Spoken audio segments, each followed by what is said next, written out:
Hello friend, তোমরা সবাই কেমন আছো? আমার 3 দিন ধরে ভীষণ ভীষণ শরীর খারাপ।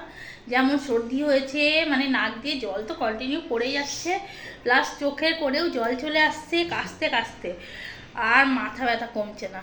সুস্থ শরীর ব্যস্ত করেছি একদম। আমার কিন্তু চট করে শরীর খারাপ হয় না, আর এখানে তো ঠান্ডার ওয়েদার নেই যে ঠান্ডা লেগে যাবে। কিন্তু সুস্থ শরীর আমি নিজেই ব্যস্ত করেছি। কেন জানো তো? কী করে জানো? দেখতে চাও? যদি কেউ কখনো শরীর খারাপ করতে চাও তাহলে আমার কাছ থেকে সেটা জেনে নাও। শরীরের রেস্টও হবে, আর কিন্তু লং টাইম একদম কাজ বাজ ছাড়া বিন্দাস থাকতে পারবে।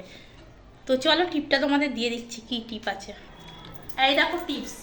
এই যে বর নিয়ে এসেছিল কুল, এটা পুরো ভর্তি ছিল, তারও ওপরে ছিল কুলটা যখন নিয়ে এসেছিল।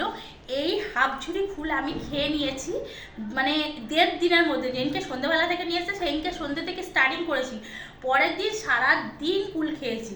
আর খেয়ে যে এই কটা কুল আছে, খাওয়ার পরে তার পরের দিন কিন্তু আমার একটু একটু গলা ব্যথা হচ্ছিল, বুঝতে পারছিলাম না কেন। যা গলা ব্যথা থেকে ওষুধ নিয়ে আসলাম, খেলাম, হয়ে গেল সর্দি, মাথা ব্যথা, আর এখন চোখের কোণে জল। আর সর্দি তো কন্টিনিউ হচ্ছে, ওষুধ খাচ্ছে, কিছুই হচ্ছে না। তা যারা যারা সুস্থ শরীর ব্যস্ত করতে চাও আমার মতো, এরকম কটা কুল খেয়ে নেবে। আমি অতিরিক্ত খেয়ে ফেলেছি, মানে খাওয়াটা এত উচিত হয়নি। 2 বছর পর এরকম খাট্টা মিট্টা কুল পেয়েছিলাম, তো আর খেয়ে নিয়েছি। আর এইগুলোকে আচার বানাবো, তোমাদের সাথে শেয়ার করব ভিডিওটা, ঠিক আছে? আমি কোনোদিনও বানাইনি যদিও, তো আমি শুনে শুনে কারোর কাছ থেকে যাই হোক কুলের আচারটা বানাবো। কুলটা শুকোতে দিয়েছি, আর এই কুল দেখলেই না আমার খেতে ইচ্ছা করছে।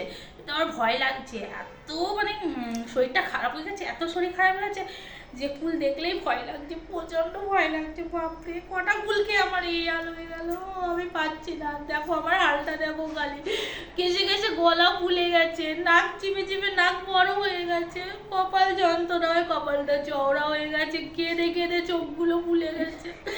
আর ভালো লাগছে না, আর কুল খাবো না আমি, আর কুল খাবো না, আর কুল খাবো না।